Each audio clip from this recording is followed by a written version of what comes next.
Welcome back to Hannity, and here is more of my interview with the Israeli Prime Minister, Benjamin Netanyahu. This is from earlier today at the Blair House. You agree with me, radical Islam is the evil in our time. Yes, and Iran represents the biggest threat. Because it would couple a radical Islamic regime with nuclear weapons. That can't happen. There could be evil that is not threatening because it doesn't have the powers of mass murder. But when you couple a radical Islamic regime that says death to America with the weapons of mass death, then you have a much, much bigger problem. A squared, B squared, C squared. Radical Islamic terrorists, weapons of mass destruction equals a modern-day Holocaust? It's up to us to prevent it.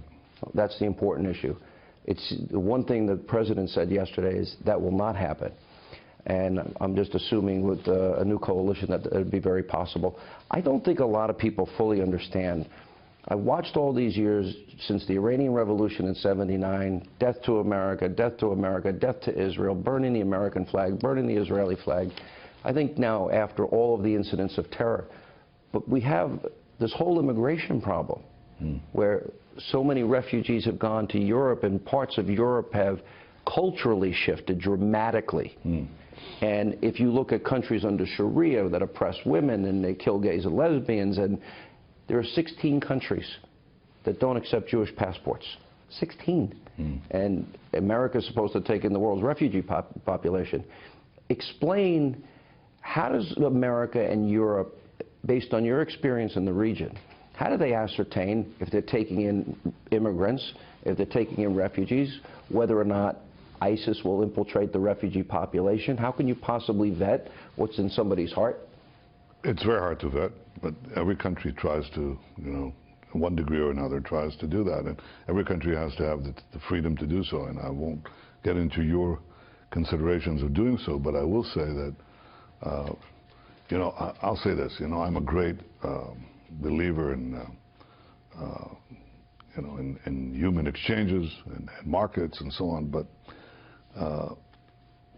I think it's very important to be able to prevent the infiltration of terrorists. That is, because terrorism is so disruptive, It doesn't necessarily kill that many people, although you suffered a terror attack that killed thousands of people. I interviewed you, and you were one of our strongest allies at the time. I remember that very, very well. That was a moment of great tragedy. So as the weapons become more sophisticated and more deadly, then the threat of terrorism becomes more deadly.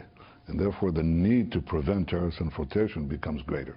And this is something that I think applies to all countries today. The 1,000-pound bomb on a missile that Iran currently has can reach your country in less than 7 minutes. Right. It's pretty scary. Yeah. And I went to Israel. But when they have ICBMs, it could reach your country, and that's what they're working on right now. That's what they're working on. Remember, you're the great Satan. We're just the small Satan, they say, and we're just on their way. On their way to what? Henry Kissinger said, and I think very,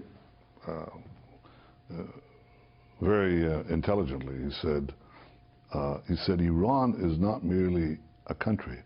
It's much more of a cause. It's a cause more than a country. What is that cause? It's global domination by their brand of radical Islam. A caliphate. It's more than that. They believe that they're destined to govern the world. Anybody who doesn't agree with them, they'll be able to subjugate or kill. And they're working on the means to achieve that. Their greatest enemy, they think, is the United States. They think everyone else is a derivative. And they're developing the capacity to deliver on their slogans, death to America and death to Americans in between. So we have a grand mission. And it's not a mission that we invent. We didn't invent these ICBMs. We didn't invent their nuclear program in which they seek to create nuclear weapons. We don't invent the terrorists that they send throughout the Middle East and the world. Iran has a terror network of dozens and dozens of countries that they operate with their own operatives and their henchmen. Well, they've been fighting proxy wars for decades. But I'm talking about terrorist cells that they are building, planning them, preparing them throughout the world, in Asia, in Africa, in Europe, and in this United hemisphere, States. in this hemisphere as well. Yeah, it's a pretty scary thought.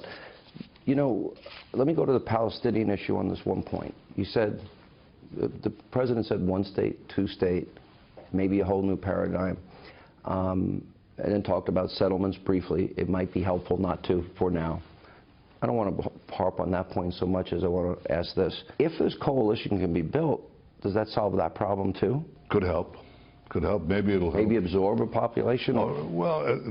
Begin to affect this persistent refusal to recognize Israel in any boundary, which is what is the source of the Israeli-Palestinian conflict. The reason it goes on is because the Palestinians continue to agitate for Israel's destruction. They don't care about this territory or that boundary or that settlement. They say everything is a settlement. Tel Aviv is a settlement. Jerusalem is a settlement. Haifa is a settlement. We have to get rid of everything. And I think that some normalization in the Arab world could help us begin to change attitudes there. But even if we did, and I think they have to come and recognize the Jewish state. I've said always, you know, you want peace? The first thing is you got to get rid of the thing that prevents peace. The thing that prevents peace is the persistent refusal to recognize the right of the Jewish people for a state of their own. That's what the Palestinians have to get rid of. It's a simple precondition. It's a simple. They don't recognize your. I don't say it's a precondition for talks, but if you want to end the conflict, that is a prerequisite for peace.